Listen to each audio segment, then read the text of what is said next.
Ted Alex disappeared on Saturday, April 24th, 2004. When a person disappears without a trace, often the most critical information is hidden in their actions and words from the days before they vanished.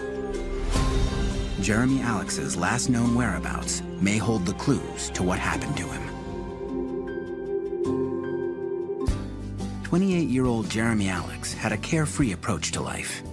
He worked to live. He didn't live to work. As a teen, he followed the Grateful Dead around the country. He was definitely charismatic and had a sense of humor, and he had that draw.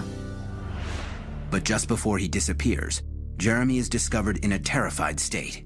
Very frightened, saying that people were threatening to hurt him, bad guys were trying to hurt him. When extensive searches fail to find him, his family is at a loss. We were questioning whether he was actually lost in the woods or if somebody had done something to him. They suspect someone is hiding the truth. And I truly believe that some of those people did know, never came forward. Is Jeremy the victim of misadventure or foul play? I've already played that worst-case scenario in my head multiple ways. To his family and friends, Jeremy Alex is known as a free spirit who loves music, playing chess, and the great outdoors near his home in rural Belfast, Maine. Jeremy was a minimalist, and up in Belfast, that's really the way of life. It's a town where all the hippies moved to, and that's just their mantra up there. Now, Jeremy's lived in places that had outhouses and no bathrooms, so growing up in Belfast, he just really always liked the juxtaposition of the ocean and the forest and the woods and the mountains.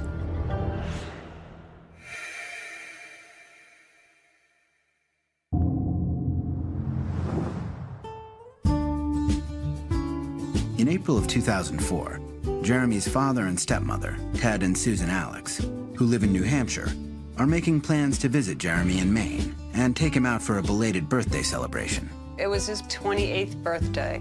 Ted and I didn't always get up to Belfast as much as we would like, so we called him and left him kind of a funny message and told him that we would be coming up and that we wanted to take him out. Once a rebellious teenager, in recent years, Jeremy has rebuilt strong connections with his family. I saw changes for the positive. He had a share of issues growing up. His parents divorced, you know, he had a stepfather and I was a stepmother. And, you know, Jeremy was angry during his teenage years, but during his 20s, Jeremy really started to come around. Ted is used to Jeremy going his own way. He knows his son has a bit of gypsy in his soul. Jeremy was a free spirit kid, very intelligent, kind of earthy, did what he wanted to do. He lived, you know, different places in Maine. Also, he lived in California. He traveled around. Jeremy's stepmother, Susan, came to love Jeremy like a son after she married his dad when Jeremy was 6 years old. One of the driving pleasures and forces in Jeremy's life is music. He has cases full of CDs that he burned, and one of the bands that he loved was the Grateful Dead. When he was around 17 or 18, he started following the Dead. And for about 2 years, he basically went cross-country in a van following the Dead. And he made his living selling grilled cheese sandwiches out of the back of the van. So Ted and I would always joke that we knew he wouldn't starve to death because he had grilled cheese. Kathy Langelier is one of Jeremy's closest and oldest friends. He was extremely welcoming, really kind. You know, right away from when he first met me, I felt really at ease with him, and he had these great smiling eyes. We both loved music, so that was one thing that we instantly clicked with, the Grateful Dead and going to shows, so we had that in common. We had environmental concerns that were similar, and our eyes were big, and we wanted to make changes and in our own little ways. As a child, Jeremy spent his summers with Ted and Susan, but lived most of the year with his mother in Belfast, Maine, a picturesque town of 6,000 plus people on Penobscot Bay. As an adult, it became his home base, the place he always returned to. I think Jeremy did odd jobs, whatever it took to make a living up in Maine, and I think it's very difficult to make a living up in Maine. Jeremy was the kind of kid, you know, and I admired this about him. He worked to live. He didn't live to work. So he didn't make a lot of money, but he made enough money to live, and his needs were very simple. Only 5 feet 7 inches tall, Jeremy is a short guy. Still, his former girlfriend, Suzanne Forkerin, says he could light up a room. He has an exuberant personality, and, you know, instantly people are attracted and just want to hang out with him because he was fun. But in the spring of 2004, some of his friends are growing concerned about him. Something seems to be altering his normally cheerful personality. He definitely was not acting himself. He was paranoid, and I believe he was throwing out accusations, false accusations, because of this paranoia. That, of course, frustrated friends and left a lot of confusion, and he was starting to draw away from people, and he was mistrusting people. Early on Monday morning, April 26th, Jeremy's dad, Ted Alex, turns his cell phone on. There's a message from Jeremy's phone, but it isn't from Jeremy. It's from the Belfast police.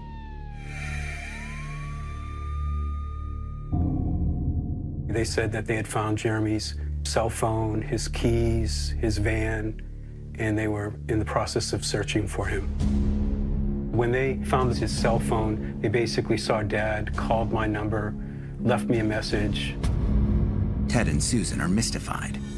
They know their son is about to move into a new house in Northport, a village just outside of Belfast, with his girlfriend Suzanne. Jeremy's stepmother calls her right away. It was probably about 7 a.m. She said the Belfast Police Department called. She said that they have his cell phone and they had found his van, and they won't tell her anymore. Suzanne got upset about it, and she seemed more upset than I was, which sort of upset me, and she was going to go over to the police station when we hung up, which she did. Suzanne has reason to be upset. She knows something Ted and Susan do not.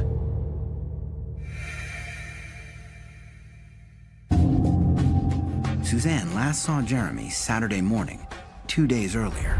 I thought he was gonna pop a vein right then because he was huffing, puffing, and he wasn't in his right mind. He was disoriented and saying the bad guys were after him. He was like, the bad guys are after me. Jeremy has been staying at their new house in Northport, getting it ready for the two of them to move into. On her way to the police station, Suzanne stops there. It is evident that Jeremy made it back there after his outburst on Saturday morning. But when I got to the house, the door was open with the keys in the lock, and all the furniture he had moved was already in the house. But there is no sign of Jeremy.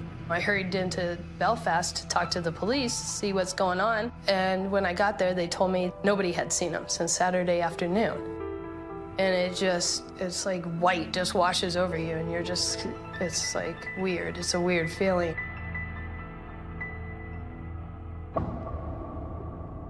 Coming up, an encounter with a desperate and disturbed Jeremy. He was, according to the witnesses, hallucinating, in a panic, not acting normal, very frightened. On Sunday, April 25th, 2004, police investigate an unlocked van parked in a small, secluded area of Northport, Maine. They find Jeremy Alex's cell phone, registration, and keys inside. They see a message on the phone from Ted Alex, Jeremy's father, and call him. Ted and his wife Susan immediately leave for Northport, Maine. At first, we just thought, he was lost in the woods. I mean, obviously he had disappeared, but, maybe he had just got lost in the woods up there. It was shocking, but at the same time, you don't really think anything horrific at that point. You just think something's not right, and you drive up hoping that, it's some sort of misunderstanding. Meanwhile, Jeremy's girlfriend, Suzanne Forkerin, thinks back over events of the last few days. Events Jeremy's parents know nothing about. Jeremy and Suzanne have been together for more than 3 years. They met through mutual friends in Belfast, and she later followed him to a landscaping job in New York State. I felt a draw to him and somehow knew before that we were going to be together. There was this really strong bond between the two of them, and I think a lot of it had to do with that they were such good friends. It was a beautiful evolution to watch their relationship. At first, Suzanne is attracted to the way Jeremy treats people and that he is a straight-up guy. He wasn't smoking cigarettes, he wasn't drinking, he wasn't smoking. And, you know, to me, I was like, wow, that's cool, you know? He was straight edge almost. But after they return to Maine, that changes. Belfast, like many rural communities, has problems with drugs. She discovers Jeremy is not immune to their attractions. It was really weird because he wouldn't use all the time. Like every 6 months, he would go on like a weekend binge and I'll just keep it out of my face. I don't want to know. Recently, she says, Jeremy's drug use has become more frequent.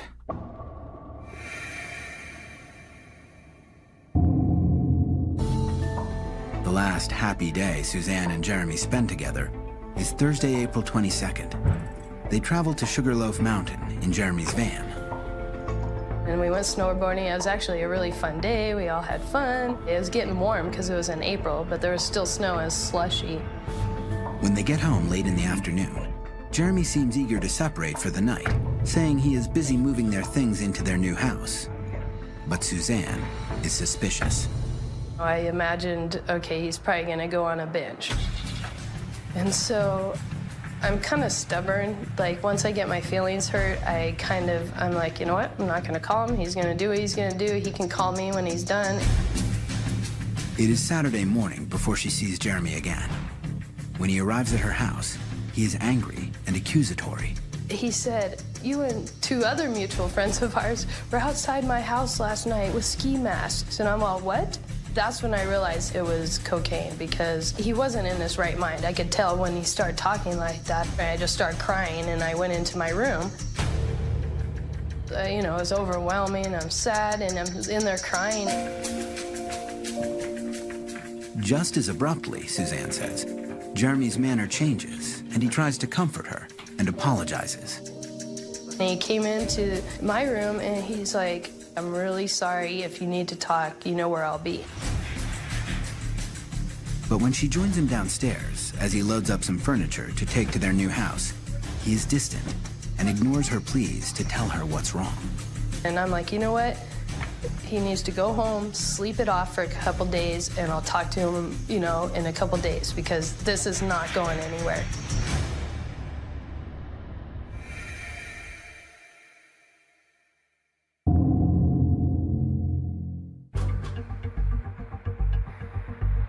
It is 5:20 p.m., Saturday evening, hours after Suzanne last sees Jeremy, when a woman in a house off Pound Hill Road in Northport is startled by a young man erupting from the woods into her yard. She calls her husband over. The woman recognizes Jeremy Alex from his student days at Belfast High School, where she used to work. She actually recognized Jeremy. He looks agitated and is clutching cash in his hand. The husband went over, saw that Jeremy was in a distressed condition. He was, according to the witnesses, hallucinating, in a panic, not acting normal, very frightened.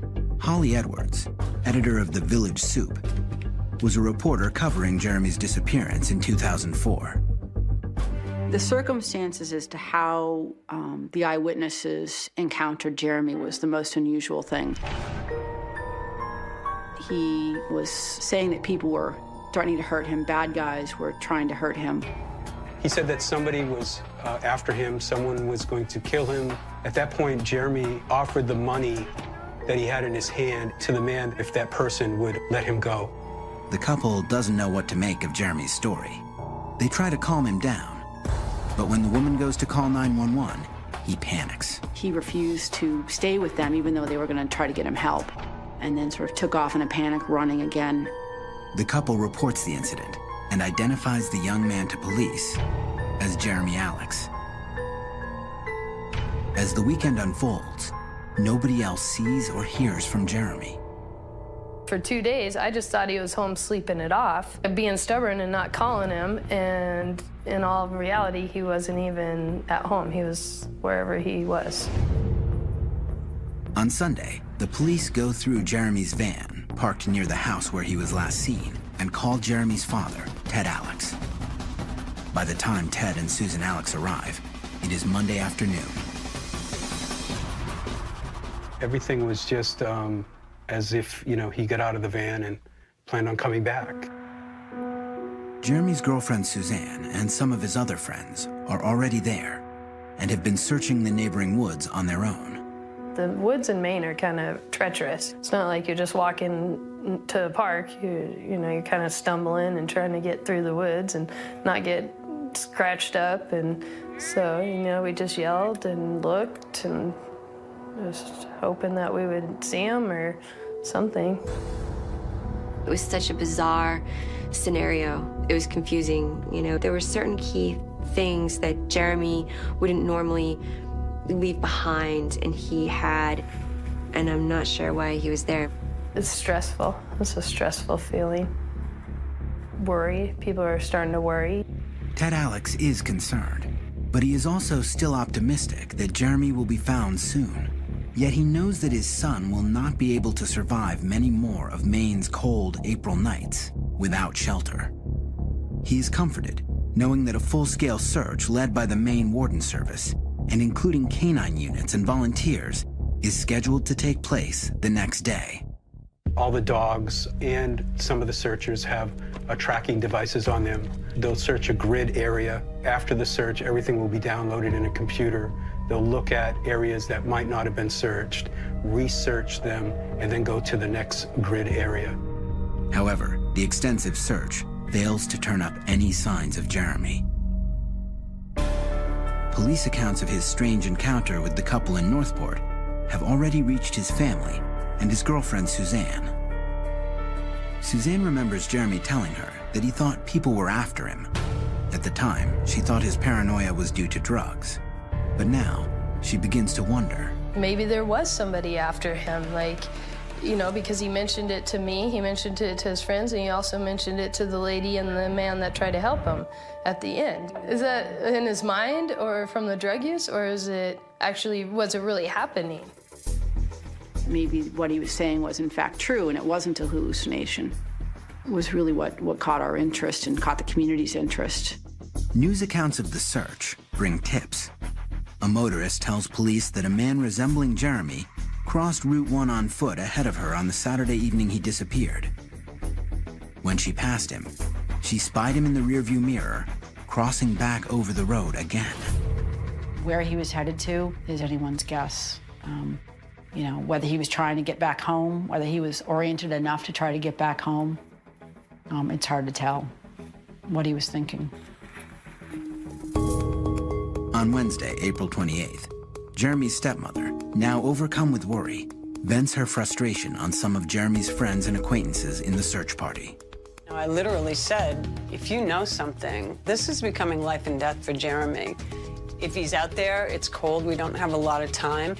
If he's not and something bad happened to him, you have to let us know. No one said anything.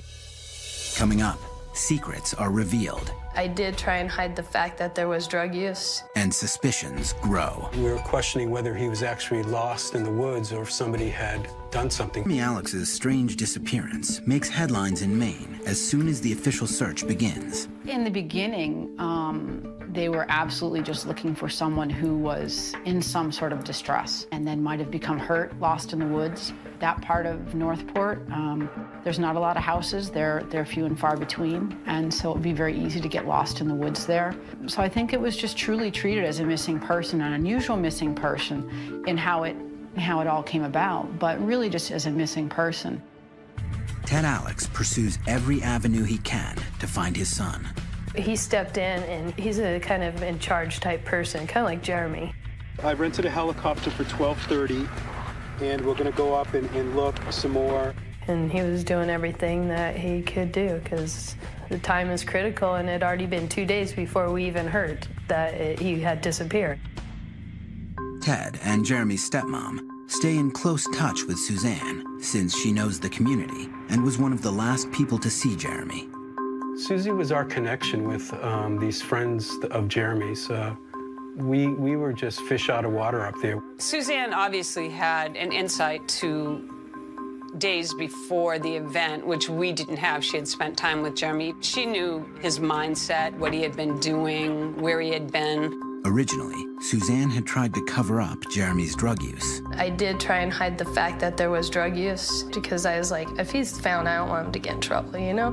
When she first learned from police that Jeremy was missing, she went to the house they were moving into in Northport and cleaned up, flushing drugs down the toilet. That information comes as a shock to Jeremy's family. We knew that he smoked pot, but never, heroin and cocaine. And that's what Susie had found and flushed down the toilet was, heroin and cocaine. Those drugs obviously took their toll on him. Paranoid is a word that we heard a lot about his behavior the last 2 or 3 days. There probably were people that he was dealing with that were, unscrupulous, not the kind of people that you want your kid hanging around with.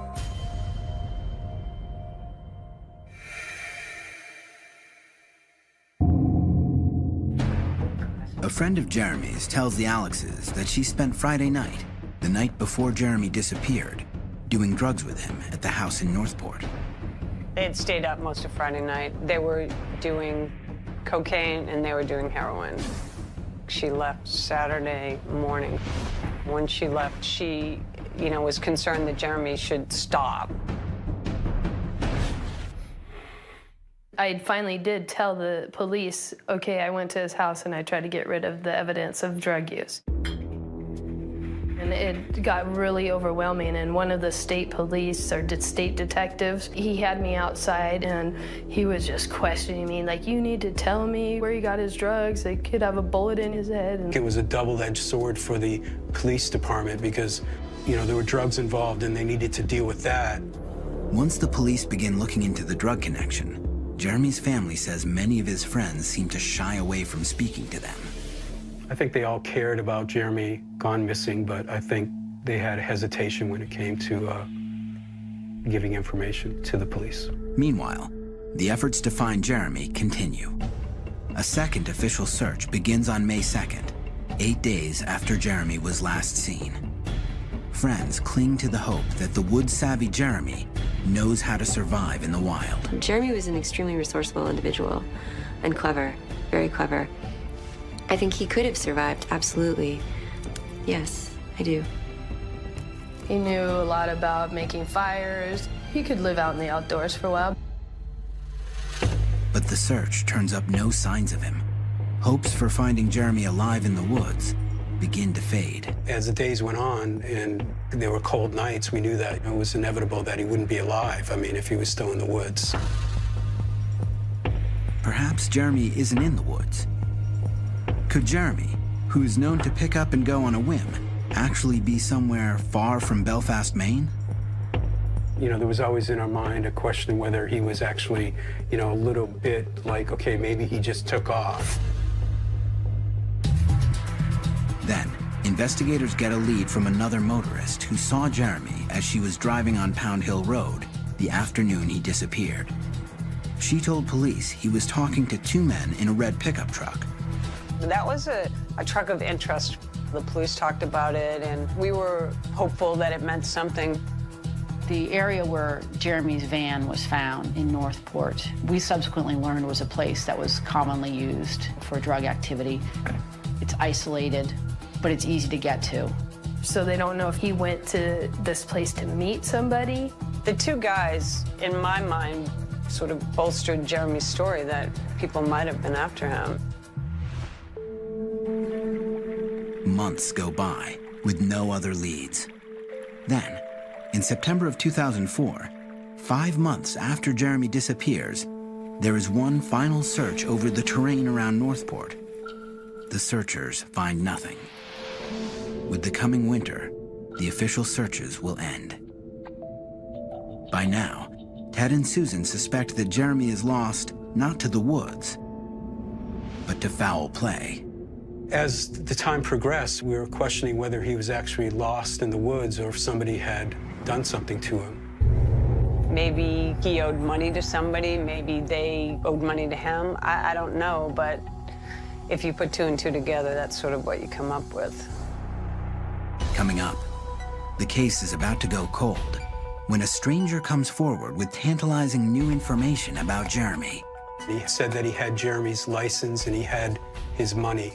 You know, you kind of think about how could this possibly be? It's been 4 years. In the days after 28-year-old Jeremy Alex disappeared under mysterious circumstances in 2004, hopes were high that he would be found in the woods into which he was last seen fleeing. But months and 3 extensive searches later, those hopes die. To have someone disappear, it's definitely unusual in any community, but I think that the circumstances surrounding how Jeremy appeared and then disappeared is what is really stymied the entire community. From their home in Portsmouth, New Hampshire, Jeremy's father, Ted, and stepmother, Susan, continue to monitor their son's case, poring over maps of the area where he went missing. The couple do what they can to keep Jeremy's disappearance in the public eye, putting up posters promising a reward which rises to $20,000. The family was really good about keeping the media spotlight on as much as they possibly could. They had a website and they made regular contact with us. It wasn't a lot to do, but put posters out and talk to people. We would just go through and put these posters, you know, wherever we could. The posters generate tips, some of them very disturbing. There were a lot of rumors going around of foul play. Jeremy was killed, thrown in a granite quarry. I'd go up and search the quarries.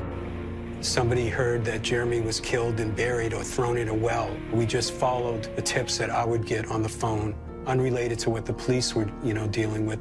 But Jeremy remains missing. Months after he disappears, his girlfriend Suzanne has a vivid dream that the two of them are together once more. We were hugging and it just felt so real and so like the energy, and he actually is like, well, I have to say goodbye now. And then when I woke up, it felt like I'd really just been talking to him and hugging him. And it was pretty intense. Jeremy's family and friends struggle with a sense of hopelessness. And then, almost 6 months after Jeremy's disappearance, there is a tantalizing new development. Tips come in that a young man resembling Jeremy has appeared out of the woods in another part of Maine. There were some unusual sightings in Owl's Head, which is about a half an hour south of Northport, straight down Route 1.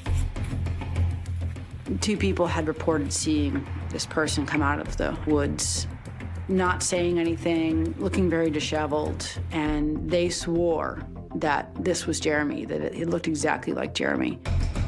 Wayne Drinkwater owns a soup and sandwich shop in Belfast. He says he sees the young man on property he owns near Owl's Head.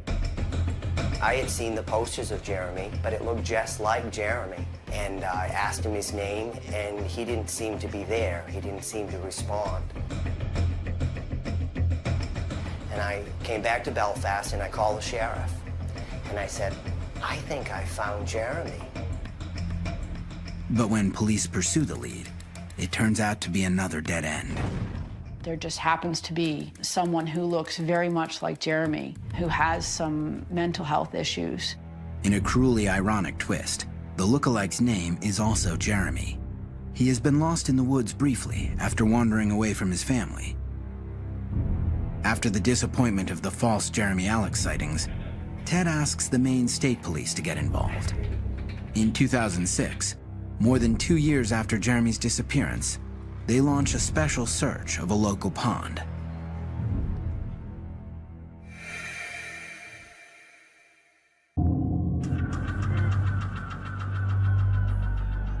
On August 25th, 2006, we found out that the state police were going to do a search at a pond called Knight's Pond in Northport. someone had got arrested and told the police that her boyfriend or whatever said that he had killed Jeremy and threw him in Knight's Pond. According to our information, they had gotten a tip that they should look in Knight's Pond, and they did. They sent a diver and searched the pond and didn't find anything. 2 more years pass by, with no apparent headway in the case. Then, in August of 2008, an intriguing new lead comes to Jeremy's dad. At first, he is suspicious. Offering the reward, unfortunately, brought out some people that just were calling for the reward. So I, was really wary of this one email I received, one day from a gentleman that said that he had Jeremy's license and he had his money. You kind of think about how could this possibly be? It's been 4 years. The email comes from Jim Baker, a retired California Highway Patrol officer who owns a restaurant in Searsport, Maine, just outside of Belfast. He hasn't followed the Jeremy Alex saga closely. The one time that I think I can clearly remember reading or seeing something about it was a poster that was in the gas station with his picture on it, and it basically had his name and that he was missing. But I really didn't know much more about it other than that. The story of how he comes to be in possession of Jeremy's driver's license and money is stranger than fiction. It begins on a night in April 2004, shortly after Jeremy goes missing. My best friend that lived across the bay from us, Tim Dougal, he came in one night, started talking to me about how he had hit the big time or hit the jackpot because money was washing up on his beach. He and his wife had been out beachcombing like they did a lot of times and had started to find small denomination bills amongst the rocks. And he had pulled out a small wad of bills. I remember joking with him, telling him, well, you're buying drinks for everybody tonight. And he said, no, we collect stuff on the beach and we keep it. And so he put it back in his pocket. And that was the end of that for quite some time. On April 23, 2008, almost 4 years to the day after Jeremy Alex disappeared, Jim's friend Tim is killed in a freak accident at his oceanfront property. When his widow Debbie returns to the weekend getaway, months later, she asks Jim to come over. She started to relate the story about finding the money on the beach. And I remember asking her, you guys saved that money? And she says, oh yeah, it's all in there, buried under some sea glass and along with the driver's license that we had found at the same time. They kind of caused me to pause, and I don't know if it's my background or what it was, but I instantly had this strange feeling. And I said, did you guys ever contact anybody or anything? She said, no, we really didn't, think about it. Inside a glass vase, buried in a collection of sea glass and other objects, Jim Baker finds the money and the driver's license. I looked at it and saw Jeremy's face and his name, and I instantly remembered that poster. And I said to her, I said, Debbie, I think this is a kid that went missing a couple years ago or so.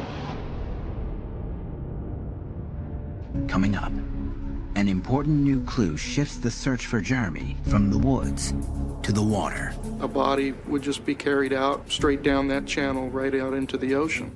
You would rather know than not, even if it's the worst case scenario. It has been 4 years since Jeremy Alex went missing. Now, former Highway Patrol officer Jim Baker holds an important piece of the puzzle, his driver's license. Jim visits internet sites about Jeremy Alex and confirms that the license must have belonged to Jeremy and that he is still missing. He notifies the authorities. I basically told him, look, this is who I am, where I live, and this is what I found. I think somebody needs to call me.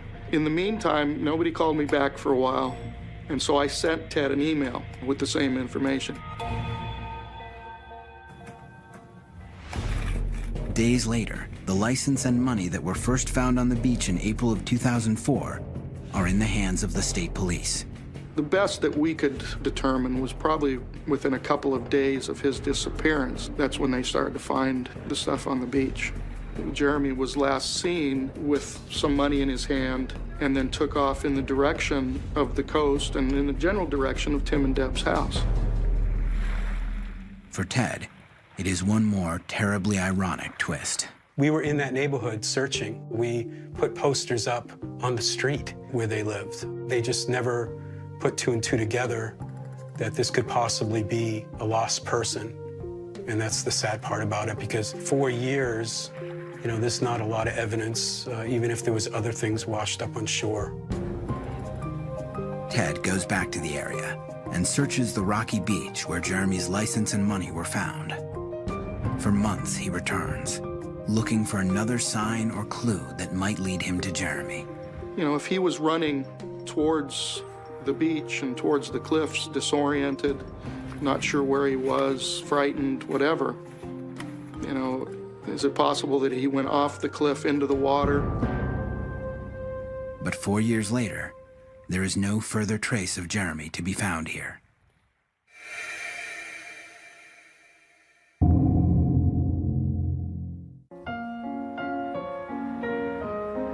These days, life in Belfast, Maine goes on pretty much the same as it always has. Historic houses grace the heights above the waterfront. Lobster fishermen ply the waters of Penobscot Bay alongside pleasure boats. Shops and restaurants cater to tourists who are just passing through. There is still just one stoplight in the center of town. The only late-night bar attracts the same loyal locals it has for decades. And Jeremy Alex is still missing. We've had a missing poster since we got the first one in 2004, days afterwards. And when it starts to wear out from the sun, we print another one out. The family's been pretty good about, you know, sending us updates. Ted calls, you know, the police that are working on it and, you know, may occasionally talk to them, but there hasn't been probably any movement, and at least that we know of, in maybe a year and a half, 2 years, and that's a long time. The Maine State Police say they don't publicly discuss open cases. The police have not shared with us directly any theories. I think that they believe, as the family does, that something bad has happened to Jeremy. It's still very much an open case to them. Ted and Susan are divorced now. They say they're still close and united in their efforts to do anything they can to find Jeremy. Their biggest hope is that people who have been reluctant to offer information in the past might be willing to speak today, at least anonymously, to put their minds at rest. And I truly believe that some of those people did know, never came forward. And we've tried. We've gone back up there. We've tried going to their houses. We've tried pleading with them just to let us know it would be anonymous, but nothing. Jeremy's friend Kathy shares that hope. I want to feel that somebody knows something. It hurts. I miss him. I loved him very much. And I'm going to always miss him. Noting the extensive searches for Jeremy, which turned up nothing, Susan and Ted both say they now believe Jeremy is a victim of foul play. They think he was involved with some shady people over drugs and became their victim. I don't think Jeremy's in the woods. I think he's in the ocean, finding his license wash up in money. I think he was running, and whoever was chasing him caught him, and they took him out and did something to him and dropped the body. Jim Baker believes that Jeremy may have fallen from the cliffs onto the rocks and been swept out to sea. I've talked to people that have spent a lot of years up here on the water, and they don't find it unusual that a body would not come back up, that it would just be carried out straight down that channel right out into the ocean.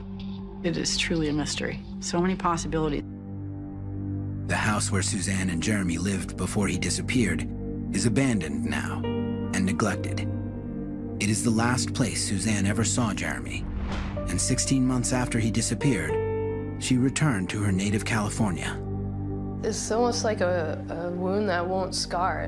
I'm pretty strong, so some of it I take as, okay, that's part of my life, and he was in it, and I'm happy that I got to spend the time I did with him. Once that happened, I realized, like, oh, I need to go spend quality time with my family because people aren't here forever.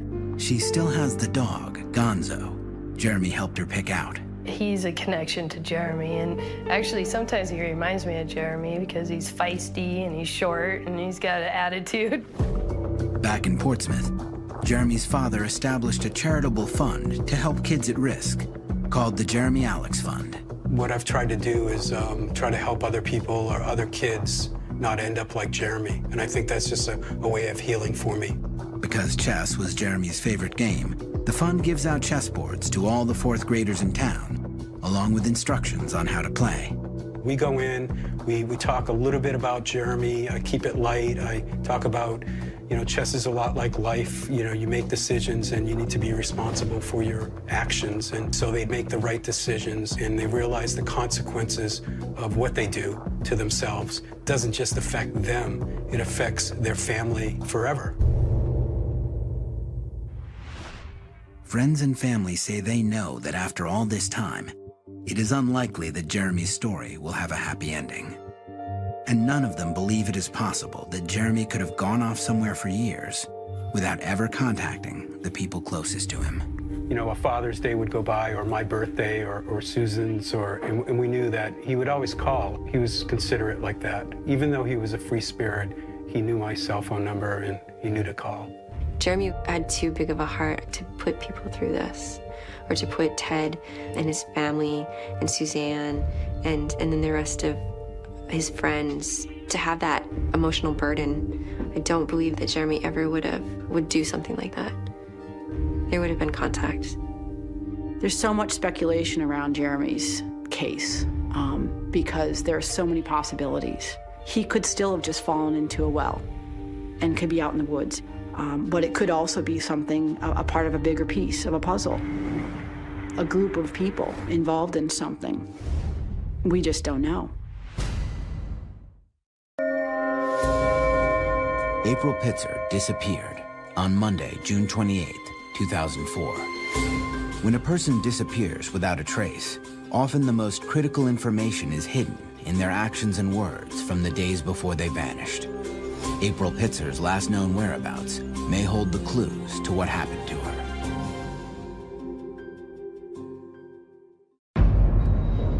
A former model and mother of two plans a homecoming after 6 months in the Mojave Desert. She had real high hopes and she was so excited. She wanted to go see her kids. It was time for her to leave. But she never makes it home. I said, something has happened to April. April's gone. They've done something with her. A harrowing tale begins to unfold. A person made the comment that I know where she's at. She's in a hole. If somebody gets rid of somebody out here in the desert, it's rare they're ever found.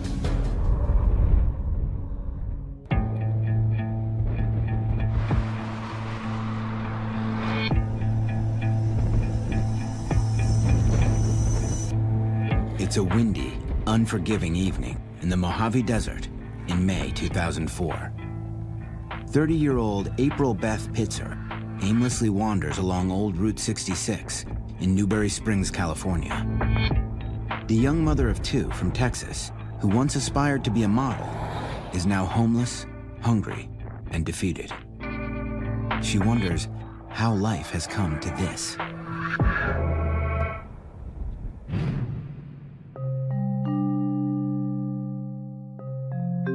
Just 4 years earlier in Fort Worth, Texas, April Pitzer was living the life that dreams are made of. Chase loved April. He loved her very much, and she loved him. April's father-in-law bought him a beautiful new home, and they had it all. Married to Chase Pitzer and about to give birth to their first little girl, April's life is heading in the right direction. Then comes a knock on her door that changes everything.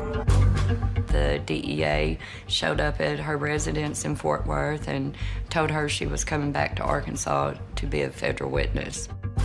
When April was 22 and living in Arkansas, she was arrested for driving while intoxicated. She agreed to become a drug informant rather than face DWI charges. Now, 6 years later, she is called upon to testify, With the help of April's testimony, dozens of convictions are made against major players in a methamphetamine drug ring. And she was never the same. She looked over her shoulder everywhere she went. Then she had Bradley. The birth of her second daughter brings April renewed happiness. But before long, the paranoia begins again. She wouldn't even let her girls sleep in their rooms because she was scared somebody was going to come through the windows and kill them. And all of this paranoia started really taking its toll on her marriage itself. To subdue her fears, April starts drinking and doing drugs. Her and Chase had grown very distant. It's hard on me to understand all this fear, this paranoia, people going to kill her. But I was her mom, and I couldn't give up on her. April has a breakdown and is diagnosed as being bipolar. April just crumbled, you know? They'd put her on this medication, that medication. She was so beautiful, and then she just started getting thin, and it was just so sad. With her marriage all but over, April takes her 2 girls and moves into an apartment. She took a job at this little Shamrock up the road from where she and Chase lived.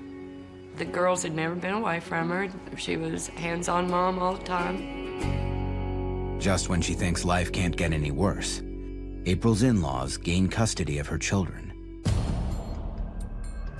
She went home one day to get some more stuff, and the children were taken from her because she was bipolar.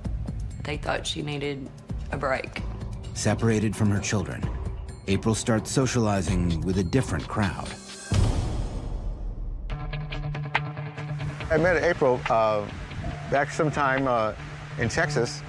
I was at a friend's house, and we're having a little social gathering. John Lopez is a truck driver from California who has been staying in Texas with relatives. When John and April meet, the two seem to hit it off. They decided to go out just to, mingle and have a few drinks and have a good time. He paid April the attention that she felt she wasn't getting. John came into her life at a time when she needed to feel loved. Just a few months later, John starts making plans to leave Texas and go back west. I asked her if she wanted to come out to California and have a different view of the world, And she decided to come out with me. April's thinking was, well, distance makes the heart grow fonder. And if I put distance between me and Chase and my mother-in-law and father-in-law, they'll realize that they need me to take care of these babies. It's December 2003, and April Pitzer leaves Texas temporarily to clear her head. And everything was going to be fine, and she's going to have her little girls back and her husband, her beautiful home, and her beautiful life. But it didn't end up like that at all.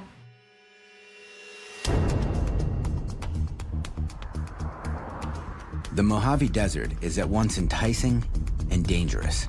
Home to the mines of the California Gold Rush, explorers and travelers alike have gravitated to the desert for decades in the hopes of realizing dreams at any cost.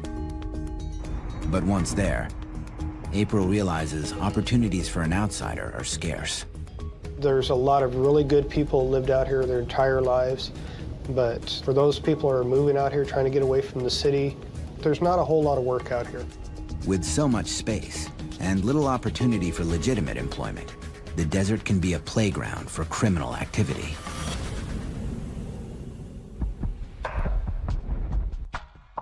Barstow, California is known for methamphetamine capital of the world, so they say. I would say yes, there's some drugs that are floating around in the area. I try to warn her that there's certain places that you can go to that are okay, and then there's other places that you have to watch what you're doing out there. As it turns out, April is drawn to the very crowd John warns her about.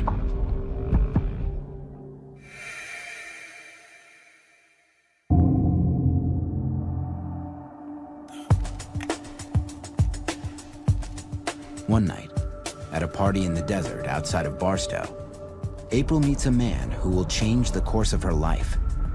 There's an instant and intense attraction. This person on the dirt bike said, I've got 20 acres, we've got some trailer homes, and you can come home with me, and you'll have a place to live. With a new man on the scene, April and John's relationship goes sour. Despite his warnings, April moves to a desert community about 20 miles east of Barstow. The world April is about to enter is a far cry from the life she's left behind. They didn't even have electricity in that house where she was at. I didn't know. Coming up, when April Pitzer hits rock bottom, she reaches out for help. But is it too late?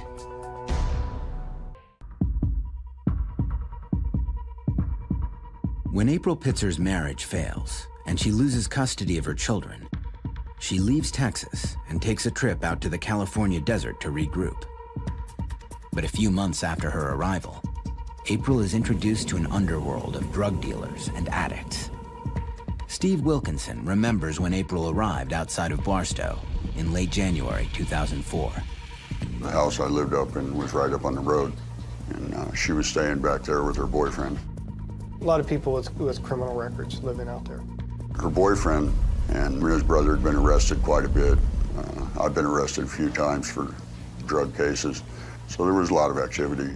As a loving mother of two from out of town, April stands out among her new group of friends. She had that southern accent, you know, a little different, you know, not the normal for out here.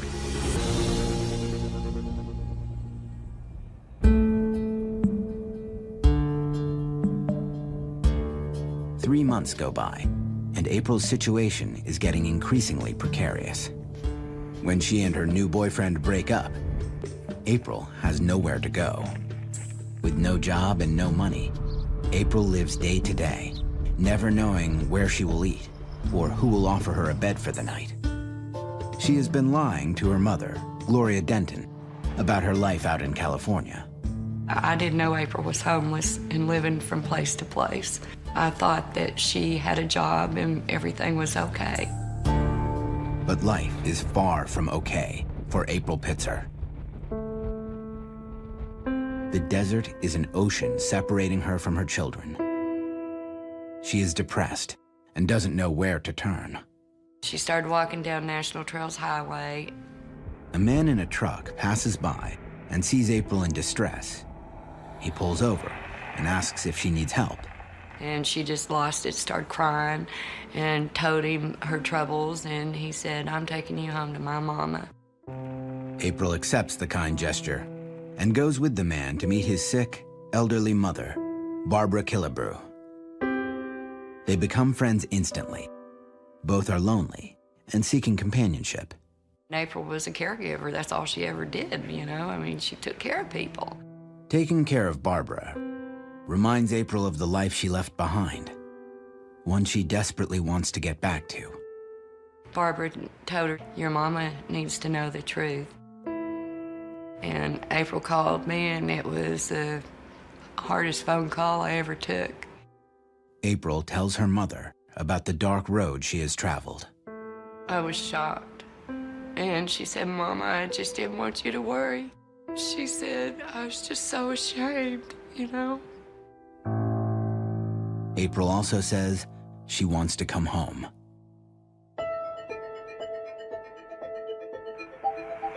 It's early June 2004, and Gloria Denton immediately starts making plans for her daughter April's return to her hometown in the hills of Clarksville, Arkansas. But April isn't quite ready.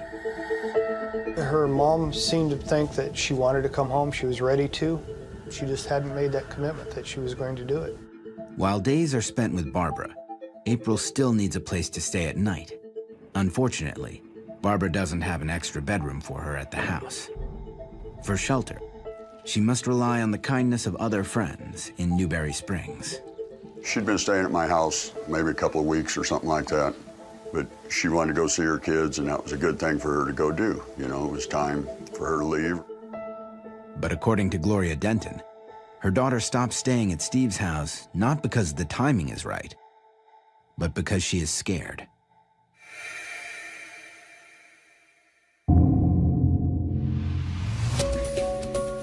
She called me and told me that she ran into this person out there.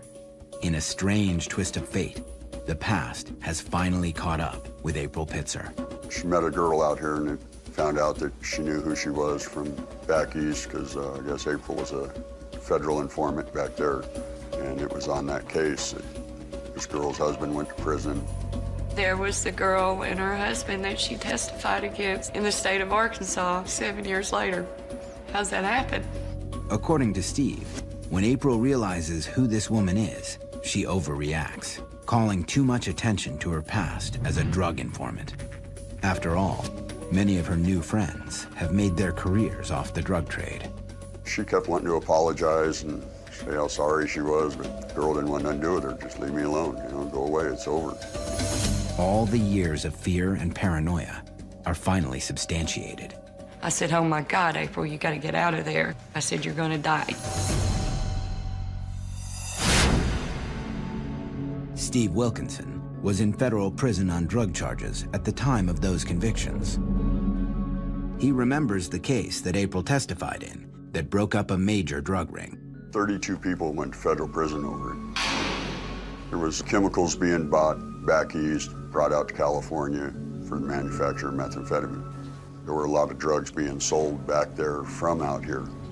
A lot of people got caught up in it. Steve is baffled that the woman whose testimony helped make the convictions ends up in his home in California. That's just like the needle in the haystack. How she could ever land in a place like this and end up in a circle of the people that were involved in that case was real strange. Gloria wants to wire April money for a bus ticket immediately, but April tells her to wait. I was moving from Texas to Clarksville during that time. She said, Mama, when you bring all your stuff back from Texas, I'll come to Arkansas, and that way I can help you unpack. I said, okay. In the meantime, she persuades April to go somewhere safe. I said, April, is there somebody that you trust where you can stay? And she said, Uncle Chuck.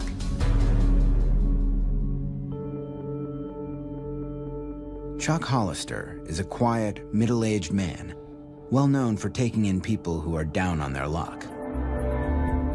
Over the last few months, April had occasionally stayed at his house off Old Route 66 in Newberry Springs. She said he's got a nice house and everything, and he's got reliable transportation, and I can go there. I said, okay. I took her out on Wednesday and dropped her off in Newberry Springs at Chuck's house. April is just days away from returning to her mother and a place where she will finally feel safe. She had real high hopes, and she was so excited, oh, Mama, I'm coming home, I'm coming home. But 1 week later, when Gloria tries to reach her daughter in Newberry Springs, April is nowhere to be found. I started calling Chuck because that was the only number I had. When it rang, it rang, it rang, rang, rang. Never could get him, never could get him. Coming up, police track down a witness who thinks she knows what happened to April. What they learn is chilling. Just when April Pitzer comes clean and asks her mother for help to get back home, a chance encounter from the past causes her to fear for her life. Now, instead of planning a homecoming celebration, April's mother, Gloria, is desperately trying to locate her daughter's whereabouts. And the man April has been staying with, Chuck Hollister, has not been answering his phone. Tried to call her. Couldn't get her, couldn't get her, couldn't get her.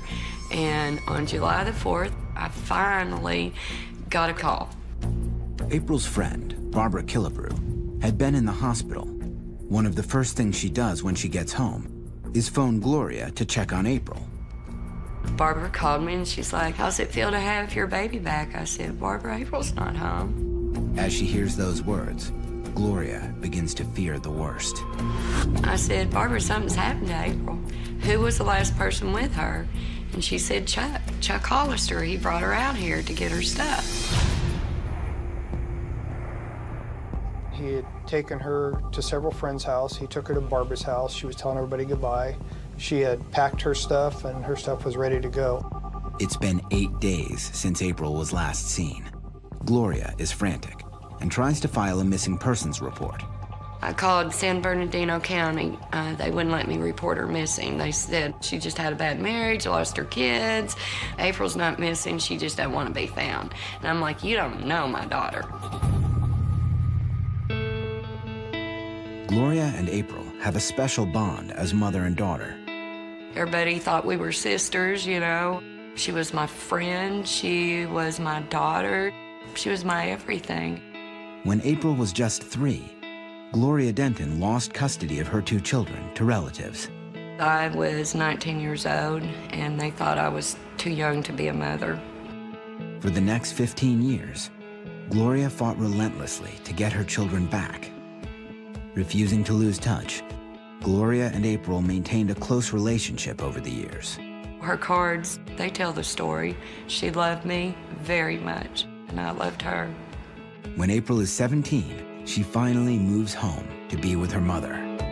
We were inseparable, absolutely inseparable. And April said it so well. She's like, Mama, now we have forever, and nobody can ever separate us again.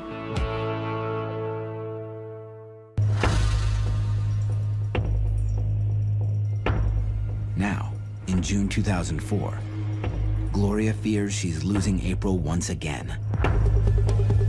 Days pass, and still no sign of her daughter, and no word from Chuck Hollister. On July the 16th, I said, Barbara, you've got to make a report. Something has happened to April. April's gone. I said, they've done something with her. This time, police take the report. Then, just 3 days later, Gloria finally gets the call she has been anxiously awaiting. It's from Chuck Hollister.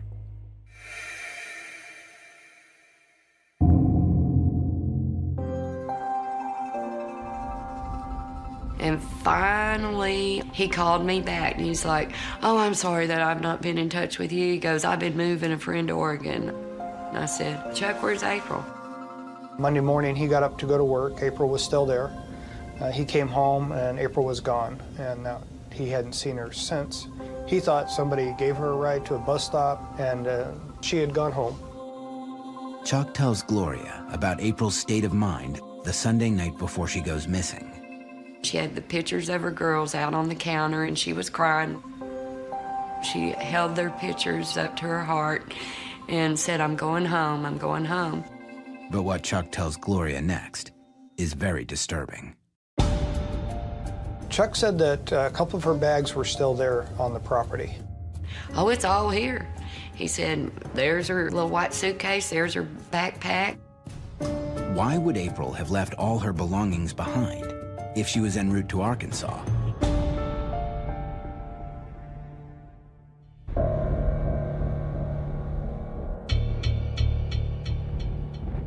When a month passes and there's still no word from April, investigators begin to search the area. Missing person flyers were made up and posted throughout Barstow, Daggett, Yermo, Newberry Springs. The strategy works. On September 9th, 2004, a Barstow City transportation employee alerts police to a comment from a bus rider. A person getting on a local transit bus, seen the flyer at the bus station, made mention that she knew that person, knew April, and made the comment that, I know where she's at, she's in a hole. It's an ominous, disturbing clue. Police track down the witness for further questioning. She denied saying that she was in a hole, but she did tell me that she was at a party, and somebody at the party, she couldn't remember who, said that April was dead and in a mine shaft. Detectives have a lead at last. But the fact that there are over 20,000 mines in San Bernardino County alone is daunting. Deputy Coroner and Missing Persons Coordinator David Van Norman is all too familiar with the area in question. The desert is vast, and it really doesn't help to say that somebody might have been placed into a mine in light of the fact that there are literally thousands and thousands of mines. We're between Nevada State Line, a major freeway into Vegas off the 15 freeway. We're not that far from LA. If somebody gets rid of somebody out here in the desert, it's rare they're ever found. We seem to be a dumping ground sometimes. But it's not just the witness's testimony that leads investigators to believe April has been killed and buried in the desert. That same week, in early September, another piece of evidence comes to light, this time from a truck stop 800 miles away in a neighboring state. A note was written up in Oregon at a truck stop, men's bathroom wall, that said, looking for missing girl from Arkansas, 3 miles east of Barstow, I-15 freeway.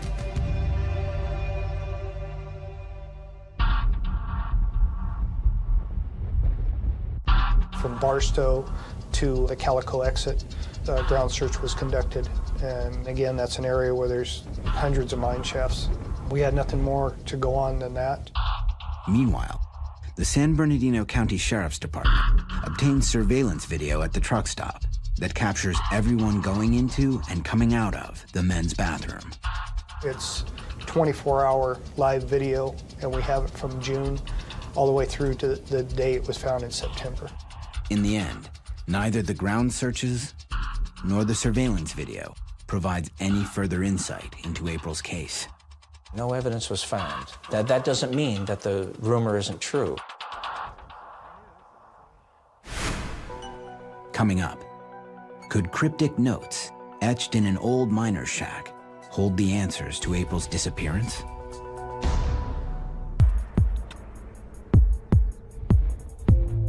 It's mid-September, and the search for April Beth Pitzer is heating up. But everyone fears the worst. First, a witness overhears that April's body is in a desert mine, and then a message found in a truck stop bathroom reveals the missing woman from Arkansas is close to Barstow, California, off the I-15. Police and April's mother in Arkansas have begun tracking people down who knew April, desperate for any clues that can explain her disappearance on June 28th. April didn't have a phone of her own. Wherever she went, she'd call me collect. I started calling all the phone numbers back, and one person would tell me a little more and a little more and a little more. Gloria wanted to believe her daughter is still alive, but that hope is fading.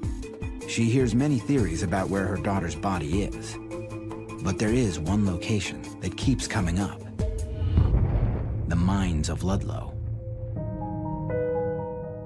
It turns out that Chuck Hollister, the last person known to have seen April alive, has a close friend named Dan Dan who claims to own a mine out in Ludlow called the Red Dog Mine. Chuck and him mine, you know, they made jewelry and stuff. Dan Dan and Chuck are known rockhounds. They spend a lot of their time together working the Red Dog Mine, about 30 miles east of Barstow. Dan Dan thought he was going to get rich. The town of Ludlow was part of the Mother Lode during the California Gold Rush. This was an old mining area back in the late 1800s, and there were some old shacks out there that he'd write his name on, claim that the shacks were his. Dan Dan often stays out at the Red Dog Mine for days on end. He's a hermit who likes to keep to himself. He's got a sign on the front, well, handwritten. It says, "If you can read this, then you need to go have a nice day someplace else. Dan Dan." Dan Dan had started working in this mine back in the 70s. At the very bottom of it, which is about 200 feet deep, he had wrote Dan Dan 1979. Dan Dan had been around a long time. When he was younger, he was one of the guys that, you know, and you wouldn't want to cross.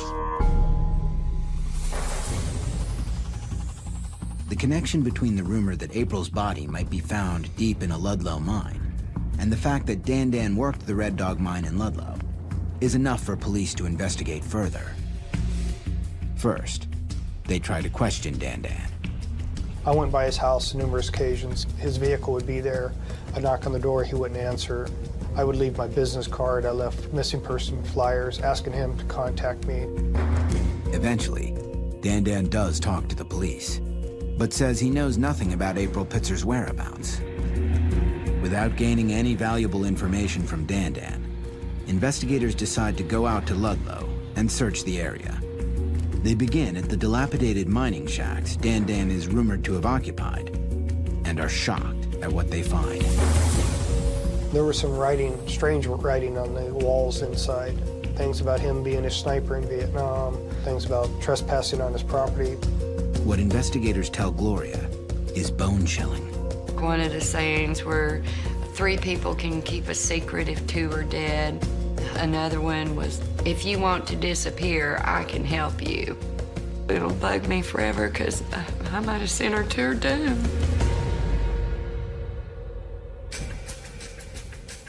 If Dandan did actually write these things, was he referring to April's disappearance? Perhaps the Red Dog Mine itself will hold the answers.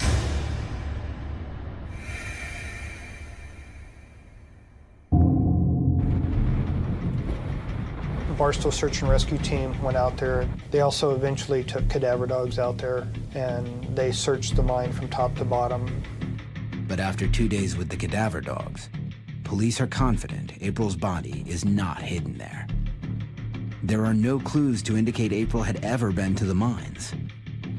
Could all this talk about Dandan and the Red Dog Mine be just desert folklore? Dan continued denying any knowledge of anything about April. He knew her. He didn't know what happened to her. He claimed he didn't do any harm to her. The search for April is at a standstill.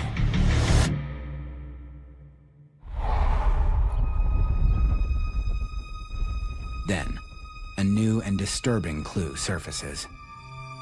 In January of 2005, a woman recognizes April from a missing persons poster and realizes this was the same woman who worked for her in June of 2004, likely the same time she was staying with Chuck Hollister.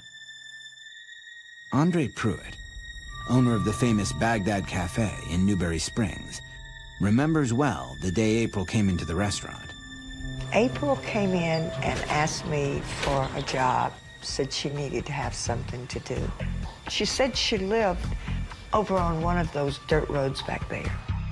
Chuck Hollister's house on Caspian Road is just a few blocks from the restaurant. And I said, well, we're really not very busy, but I can let you work a few days a week. And then she came back the next day. On the first day of her job as a waitress, April's appearance makes a lasting impression on Andre. She looked very nice. She had her hair up. She had on a white blouse and a black skirt, like she was really going to work somewhere nice. At first, April seemed like a good fit at the Baghdad Cafe. She was very sweet and nice to the customers. I said, well, you know, she'll work out. Then, on the second day of her new job, what Andre believes to be the days leading up to April's disappearance, she could tell things were not right. April looked like she had been beaten. She looked like somebody had hit her in her eye because it was blue. I don't know who she was really involved with, but I knew that she was upset the day that I talked to her. I knew she needed to get out of here for whatever the reason. She looked really confused and maybe a little scared. The mystery remains. Who was April scared of, and why? This was the same time period when April planned on returning home. Could this be the day she went missing? And then that was the last day that I saw her. She didn't come back. Coming up, on his deathbed, Dandan leaves one last cryptic message in the search for April. Will it lead investigators to her remains?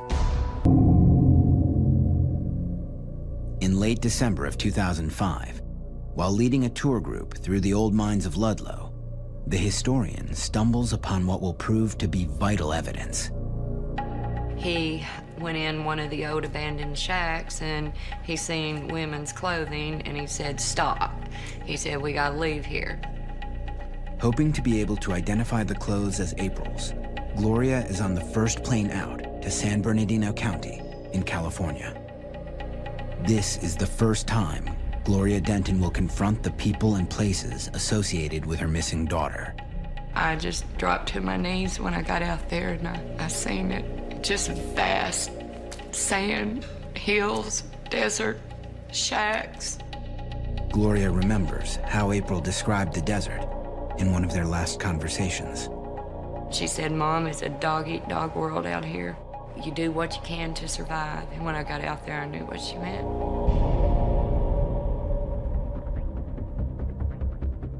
The next morning, Gloria accompanies the search team to the area where the clothes were found. They head out to a mine called the Indian Queen, several miles beyond the Red Dog mine, which police searched 1 year ago. When they arrive, April's mother ventures out to scan the premises for any signs of her daughter. It doesn't take her long. The first thing I seen was a red and black flannel shirt that I sent her. Gloria sadly remembers the night April called her, asking for help. She didn't have any clothes, she didn't have anything. She said, Mom, it's cold out here. You know, can you send me a coat, something flannel? So I fixed her up a couple boxes of clothes. April told her mother how touched she had been to receive the care package. She held them up to her and smelled them, and that she went in the bedroom and closed the door and just cried and cried because she could smell me and she knew where they came from.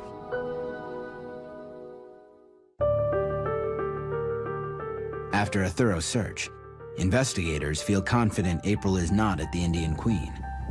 But April's mother does not want to give up. Although the Red Dog mine was searched by police 1 year ago, Gloria wants to see it for herself. She asks the coroner, David Van Norman, to take her there. She shudders at what she finds. When I pulled up, the first thing that I seen was the white suitcase that Barbara Killebrew gave April. It was just a flapping in the wind. This is the same suitcase Chuck claimed April left behind at his house. It was not here when police searched the Red Dog mine in December of 2005. Now, 1 year later, April's clothes are scattered between the Indian Queen and Red Dog mines. The question persists. How and why did these items get from Chuck's house in Newberry Springs to the mines of Ludlow, 30 miles away? I don't know how the clothing that Gloria says was her daughter's ended up in the desert, if it was the same clothes that was at Chuck's house.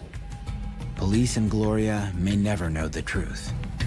Chuck Hollister is very sick with cancer. Detective Steve Pennington interrogates him one last time. I asked him, if he had done this, if it was something that he wanted to clear his conscience, and he flat out denied any involvement in her disappearance. As for the clothes that were found in the desert, they failed to provide any forensic value. The hot of the desert sun and sometimes the cold of a desert winter will destroy any evidence that could be analyzed from that. Soon after, Chuck Hollister passes away. As time progresses, the case of April Pitzer gets increasingly complicated and enigmatic. There's been so many rumors that have floated around out here. We don't want to hear any more rumors. We want to know what somebody actually knows. At first, I was real hopeful, and you get people telling you all these different things. I finally threw my hands up, and I'm like, look, April didn't die that many times. She wasn't killed that many ways, and she can't be that many places.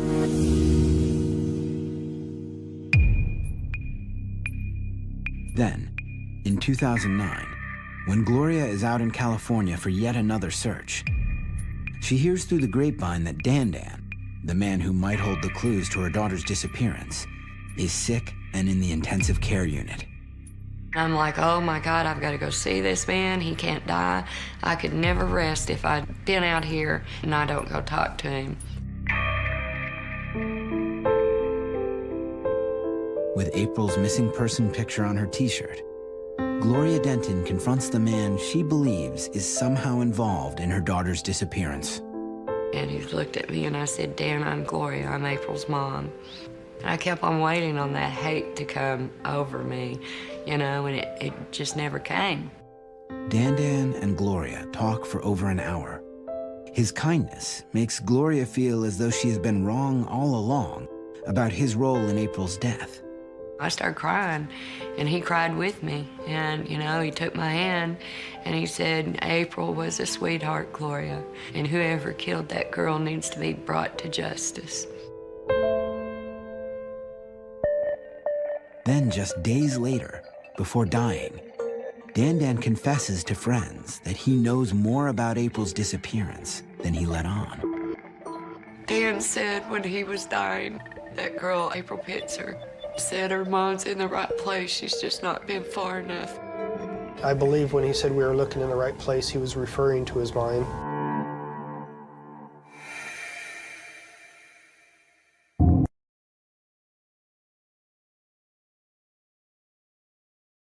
March 2010, a team of volunteer mine enthusiasts take Dandan's words seriously.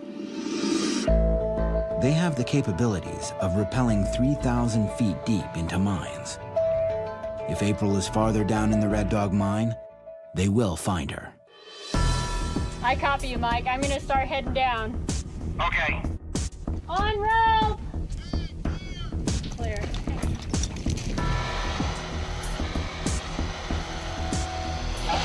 Do you want to give us an update of what you're seeing? It's a clean bottom. There's no debris. It's just a clean bottom. Once again, the search reveals nothing new. I can't tell you the nightmares that I've had that April was in Red Dog Mine. No matter how many people have went down there, how many times, I could never get that vision out of my mind. But this time I went, and now I know. You know, she's not down there. In the 6 years since April went missing, there have been dozens of searches, and not one has gathered a shred of new evidence. Yet investigators and a team of dedicated volunteers persist, largely because of April's mother's tenacity. So many people don't report their loved ones missing as adults because, well, they're not worthy. That's a prostitute, that's an alcoholic, that's a drug addict, you know. I don't care what they are lives. They have names. Gloria believes her daughter deserves justice and to be remembered as she was in life before her troubles began. April was beautiful, full of life. She had a beautiful body, a beautiful soul, a beautiful face, and a heart of gold. Everybody loved her.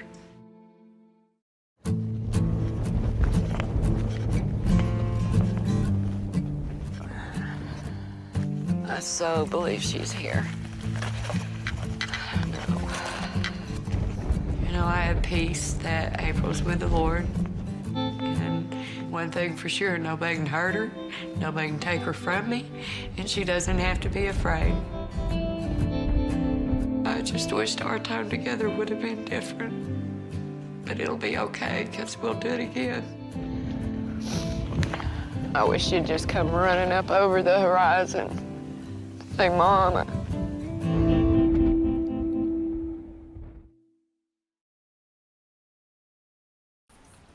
All right, guys, thank you very much for coming today.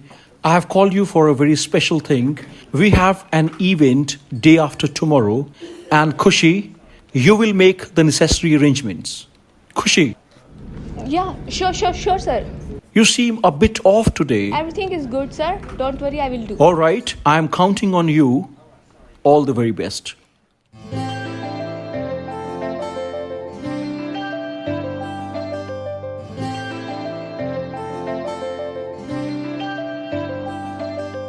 ਕੱਲ ਰਾਤੀ ਰੋਈਆਂ ਮੈਂ ਤੇਰੇ ਕਰਕੇ ਸੁਣਿਆ ਏ ਤੂੰ ਵੀ ਰੋਇਆ ਮੇਰੇ ਕਰਕੇ ਕੁੜੀਆਂ ਚ ਲੜਾ ਮੈਂ ਵੀ ਤੇਰੇ ਕਰਕੇ ਮੁੰਡਿਆਂ ਚ ਅੜੇ ਤੂੰ ਵੀ ਮੇਰੇ ਕਰਕੇ ਮੈਂ ਨਾ ਪਿਆਰ ਕਰਾਂ ਮੈਂ ਨਾ ਪਿਆਰ ਕਰਾਂ ਕਿਉਂ ਨਖਰੇ ਜਿਹੇ ਦਿਖਾਵੇਂ ਇੰਨਾ ਨਾ ਸਤਾਇਆ ਕਰ ਮੈਨੂੰ ਮੇਰੀ ਜਾਨ ਨਿਕਲ ਨਾ ਜਾਵੇ ਮੈਂ ਜਦ ਵੀ ਕੁਝ ਬੋਲਾਂ तेरा नाम बुलाते आवे ना ना ना ना ना ना ना ना ना ना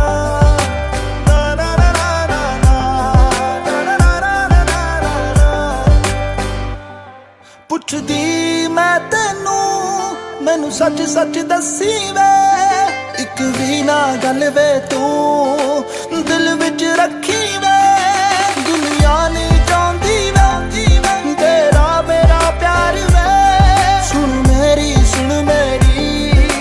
ਸੁਣ ਲੈ ਯਾਰ ਵੇ ਹੁਣ ਨਹੀਂ ਸੋਹਣਾ ਲੱਗਦਾ ਏ ਹਾਏ ਜਦੋਂ ਵੀ ਲੜਦਾ ਏ ਜਦ ਵੀ ਕਿਸੇ ਨਾਲ ਗੱਲ ਕਰਾਂ ਮੈਨੂੰ ਪਤਾ ਵੇਖ ਕੇ ਸੜਦਾ ਏ ਰਾਜ ਤੂੰ ਹਰ ਵਾਰੀ ਹੋਏ ਰਾਜ ਤੂੰ ਹਰ ਵਾਰੀ ਲਾਵੇਂ ਇੰਨਾ ਨਾ ਸਤਾਇਆ ਕਰ ਮੈਨੂੰ ਮੇਰੀ ਜਾਨ ਨਿਕਲ ਨਾ ਜਾਵੇ ਮੈਂ ਜਦ ਵੀ ਕੁਝ ਬੋਲਾਂ ਤੇਰਾ ਨਾਮ ਬੁਲਾ ਤੇ ਆਵੇ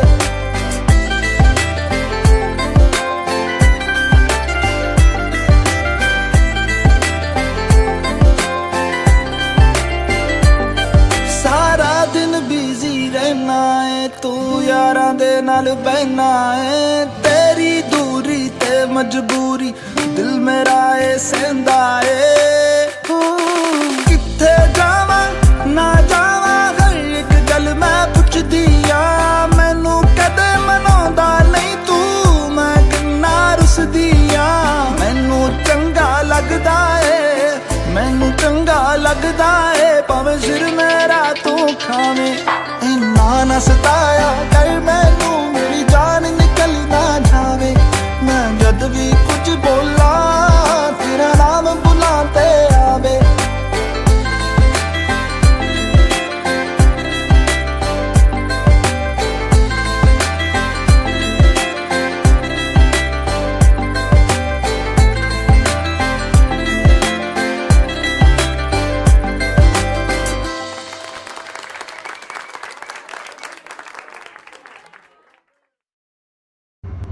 तो अभी आपने हमारा दुनिया सॉन्ग देखा सो प्लीज कमेंट करके बताना कि आपको सॉन्ग कैसा लगा एंड हाँ वीडियो को लाइक करना जाने से पहले रिपल म्यूजिक स्टूडियोज के चैनल को सब्सक्राइब कर लेना thank you bye bye everyone